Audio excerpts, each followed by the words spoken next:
സർവകലാശാല vice chancellor നിയമനങ്ങളിൽ പിടിമുറുക്കി കേന്ദ്രം. Vice ചാൻസലർമാരുടെ നിയമനത്തിനുള്ള പൂർണ്ണ അധികാരം ചാൻസലറായ ഗവർണർക്ക് നൽകിക്കൊണ്ട് UGC ചട്ടങ്ങൾ പരിഷ്കരിച്ചു. കേരളത്തിലടക്കം സർവകലാശാല VC നിയമനങ്ങളെ ചൊല്ലിയുള്ള ഗവർണർ സർക്കാർ പോര് തുടരുന്നതിനിടെയാണ് UGCയുടെ ഈ നീക്കം. രാജ്യത്തെ സർവകലാശാല വൈസ് ചാൻസലർമാരുടെ നിയമനത്തിനുള്ള പൂർണ്ണ അധികാരം ചാൻസലറായ ഗവർണർക്ക് നൽകുന്നതാണ് UGCയുടെ പുതിയ പരിഷ്കാരം. അധ്യാപകരുടെയും അക്കാദമിക് സ്റ്റാഫുകളുടെയും നിയമനത്തിനും സ്ഥാനക്കയറ്റത്തിനുമുള്ള പരിഷ്കരിച്ച കരട് ചട്ടങ്ങളിലാണ് ഗവർണർക്ക് പൂർണ്ണ അധികാരം നൽകിയിരിക്കുന്നത്.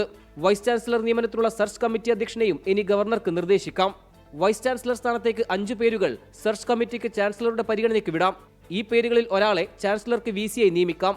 പുനർനിയമനത്തിനും അനുമതിയുണ്ട്. കേന്ദ്ര സംസ്ഥാന സർവകലാശാലയ്ക്ക് പുതിയ ചട്ടം ബാധകമാണ്. ഇതിനു വിരുദ്ധമായി നടത്തുന്ന VC നിയമനം അസാധുവാക്കുമെന്നും UGC ചട്ടങ്ങളിൽ പറയുന്നു. നിയമനം പ്രാബല്യത്തിൽ വന്നാൽ സംസ്ഥാന സർക്കാരിന് കനത്ത തിരിച്ചടിയാകും.